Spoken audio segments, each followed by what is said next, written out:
ubu icyo nshimira umuyobozi umushyitsi mukuru ni uko yaduhaye amahugurwa bakatwereka ko n'umugore ashoboye n'umugore afitiye igihugu akamaro.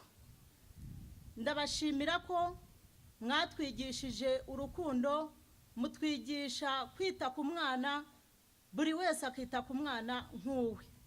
Ngewe nabaye aho nita ku mwana wundi nk'uwanjye, nafashe umwana w'umuntu utari ufite amashereka ndamwonsa, mwonsanya n'uwanjye. Ubwo umwana naramwonkeje arakura, ndongera musubiza ababyeyi be. Ubu tuvugana mfite abana b'imfubyi 4 ndera kandi ndabakunda, mbashyira mu mashuri. Aba ari ibyo mbashimira kubw'urukundo mwatweretse.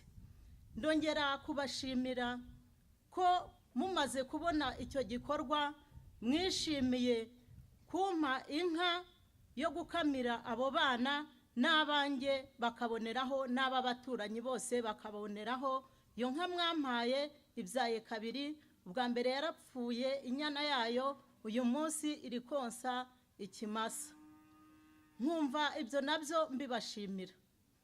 Kuba mbashimiye, ndongera nkabashimira umufasha Imana yampaye ko ibyo byose uko nagendaga nkunda abo bana, narazaga nabimugishaho inama akanyemerera ati zana abana turere kuko kurera ni byiza. Nawe nkumva namubashimira. Nkumva noneho nababwira uburyo niteje imbere. Ubu ngubu ngewe ndi rwiyemezamirimo, mfite kampani yitwa Inyubako Iramba.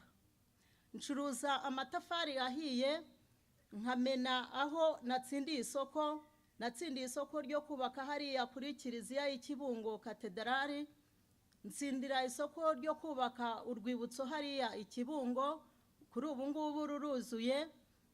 Na hano ku bitaro bya Kirehe, aho naho njye hamenya amatafari, n'ahandi hagiye hatandukana. Kandi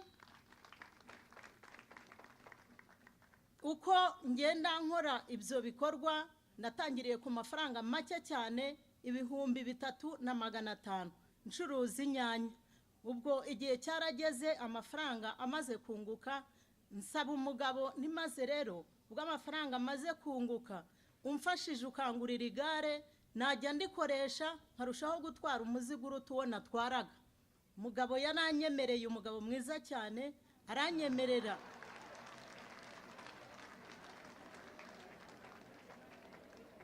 Yaranyemereye angurira igare. Ubwo igare nararinyonze, nkagenda mu muhanda mubi muremure cyane, nagendaga amasaha 3 n'igice, nkongera nkagaruka 3 n'igice, nkajyana inanasi nkazicuruza, namara kuzigurisha nkarangura utuntu nkazana nkacuruza, nshinga ka butike gatoya. Ubwo ka butike kaje gukuramo gakeya, noneho nti rero ndumva igare narivaho. Ariko aho ngaho igare baransekaga kuko mu cyaro ntabwo igare bari bazi ko umuntu w'umugore yagenda ku igare. Ariko umugabo akambwira ati witinya kuba ari nge nari kuguriye, komeza umurimo. Narakomeje, ubwo igare narivuyeho, noneho nkajya mpakira bisi. Nkapakira bisi nkarangura imirima y'imyumbati ku gasozi n'ibishyimbo, nkapakiramo nkajyana mu isoko, namara kugera mu isoko nkagurisha, nkongera ngatega bisi ngataha.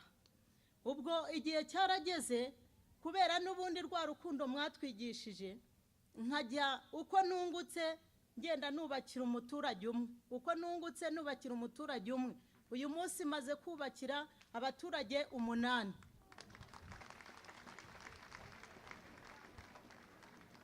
Ubwo narakomeje ndacuruza, igihe kiragera ndaza nereka umugabo urwunguko nagize, ndamubwira nti rero uru rwunguko nagize ndagusaba twuguremo imodoka. Atese ko amafaranga adahagije, ndamubwira nti rero n'ubundi baduhaye amahugurwa ko umugore ntacyo atashobora aramutse afite umufasha kandi umwemerera. ngwino tugane ikigo cy'imari.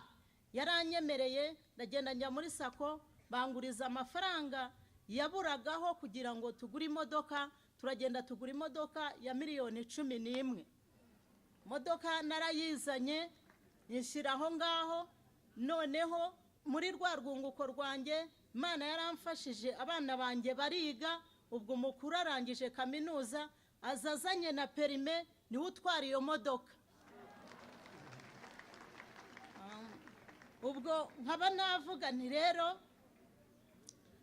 nkurikije imiyoborere myiza dufite, nkurikije umutekano dufashwamo, ndumva nabashimira.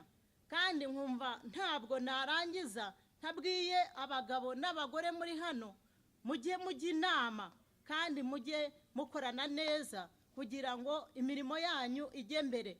Umugabo uri hano amenye ngo nagira umugore we inama, umugore azayikurikiza. Umugabo niyorohera umugore nawe arashoboye, afite imbaraga. Nkumva rero navuga ni ndi imbaraga z'igihugu kandi nzahora ndi imbaraga z'igihugu. None ni mu mpera amashyi umuyobozi nk'umushyitsi mukuru wacu. Murakoze.